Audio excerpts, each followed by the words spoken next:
Swatch may have just pulled off one of the funniest finesse jobs I've seen in a minute.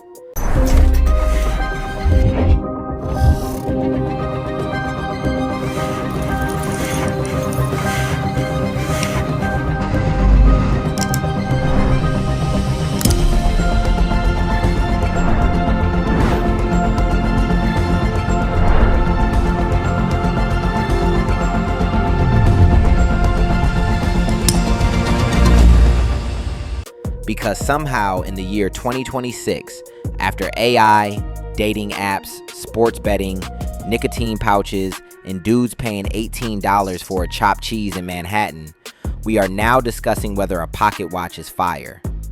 A pocket watch, bro. What? Well, you can't do this to me. You know how much I sacrificed?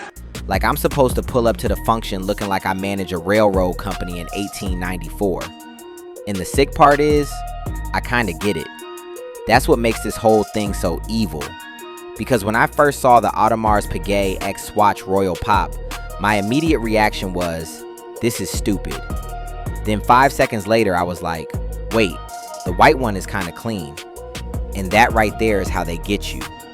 So for people who don't care about watches, first off, congratulations. You still have a chance at financial peace.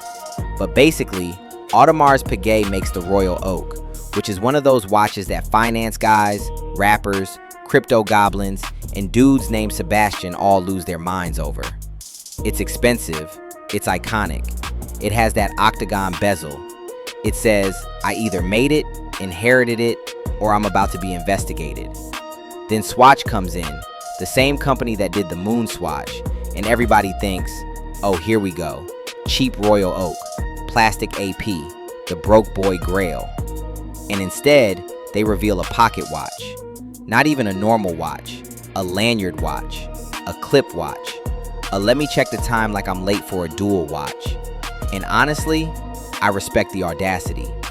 Because they knew if they just made a fake Royal Oak for $400, everybody would clown it but still buy it. That was too easy.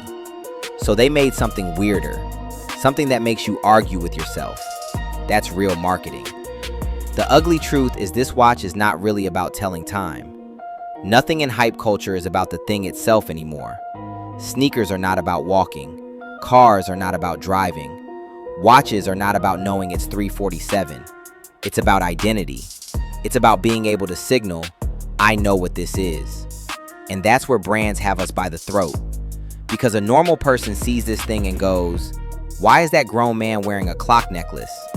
But a watch guy sees it and goes, no bro, you don't understand. It's referencing the 1986 Pop Swatch and the Royal Oak design language. And that's when you know you're already cooked. I've been there too. I'm not above it. There have been times where I wanted something not because I loved it, but because I loved what it said about me. That's a dangerous place to spend money from. Because now you're not buying the object, you're buying relief from feeling regular. And this is where Swatch is genius. Most young guys are never buying a real AP. Let's be honest. You're not casually walking into a boutique and dropping house down payment money on a Royal Oak unless your LinkedIn says private equity or your dad has a boat. So what do brands do? They sell us the shadow of luxury, the scent of it, the technically connected to the thing you actually want version. It's like bottle service for watches. You're not rich, but for a second you get to stand near the feeling. That's the same reason dudes were lining up for moon swatches. It wasn't because plastic quartz watches suddenly became sacred objects. It was because Omega was on the dial. And now AP is floating around the conversation and everybody's brain starts glitching. Because $400 is a lot for a swatch, but it's nothing compared to an AP. That price gap is where the delusion lives. Men love pretending we're not emotional consumers. We'll make fun of women for buying bags, then spend 3 hours watching videos about a watch movement we do not understand. We'll say, nah bro, it's about craftsmanship. No, it's not. Sometimes it is, but a lot of the time, it's about status. It's about wanting one little object on your body that tells the world you're not some random NPC. And I get it. Modern life makes a lot of dudes feel invisible. You work, you scroll, you pay bills, you get ghosted, You watch some 22-year-old on TikTok buy a Lambo, and suddenly a watch starts feeling like armor. Like if you can just get the right thing, maybe you'll feel more solid. But that feeling never lasts. That's the trap. Now, let's be fair.